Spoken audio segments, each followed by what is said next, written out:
അതുമായി ബന്ധപ്പെട്ടുകൊണ്ട് ഹൈക്കോടതിയിൽ ഒരു പെറ്റീഷൻ മൂവ് ചെയ്തിട്ടുണ്ട്. അത് ഈ പുസ്തക പ്രസാധന ചടങ്ങുമായി ബന്ധപ്പെട്ടുകൊണ്ട് മാത്രമാണ്.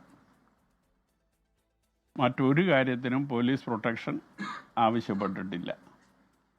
പുസ്തക പ്രസാധന ചടങ്ങ് അലങ്കോലമാകാതിരിക്കാനുള്ള ഒരു ആലോചനയുടെ ഭാഗമായിട്ടാണ് ഇപ്പം അങ്ങനെ ഒരു പെറ്റീഷൻ മൂവ് ചെയ്തിട്ടുള്ളത്.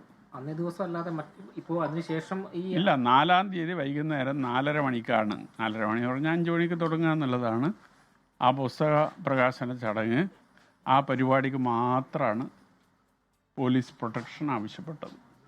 പോലീസിനോട് ആവശ്യപ്പെട്ടിട്ട് അതിനുശേഷം കോടതിയിൽ പോകാൻ എന്താ കാരണം?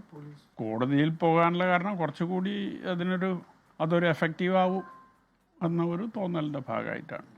ഹൈക്കോടതി പറയുന്നതും മറ്റൊന്നും തമ്മിൽ വ്യത്യാസമുണ്ടല്ലോ. അപ്പോൾ അതുകൊണ്ട് മാത്രമാണ്. ഈ പാർട്ടിയിൽ നിന്ന് പുറത്താക്കപ്പെട്ടതിന് ശേഷം ഒരു ആക്രമിക്കപ്പെടുമോ എന്നൊരു ഭീതി ഉണ്ടോ? ഒരു ഭീതിയുമില്ല. ഇത് ചടങ്ങ് അലങ്കോലമാകരുത് എന്നതാണ്. മറ്റതൊരു ഭീതിയുമില്ല. കാരണം അത് ഏത് സമയത്തും സംഭവിക്കാമല്ലോ, ചെയ്യാൻ തീരുമാനിച്ചാൽ.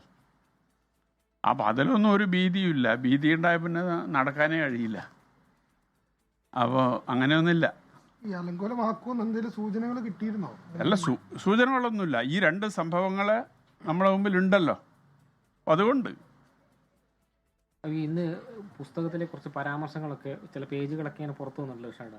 അത് എങ്ങനെ ചോർന്നിട്ടുണ്ട്. അത് എവിടുന്ന് ചോർന്നൊന്നും ഇപ്പോൾ എനിക്ക് പറയാൻ സാധിക്കില്ല. ലോകത്തെവിടെയായാലും ഏത് സമയത്തും 24 വാർത്തകളും ഓഗ്മെന്റഡ് റിയാലിറ്റി പാക്കേജുകളും എക്സ്പ്ലെയിനറുകളും വിശദമായി കാണാൻ ഞങ്ങളുടെ യൂട്യൂബ് ചാനൽ നിങ്ങൾക്ക് സബ്സ്ക്രൈബ് ചെയ്യാം.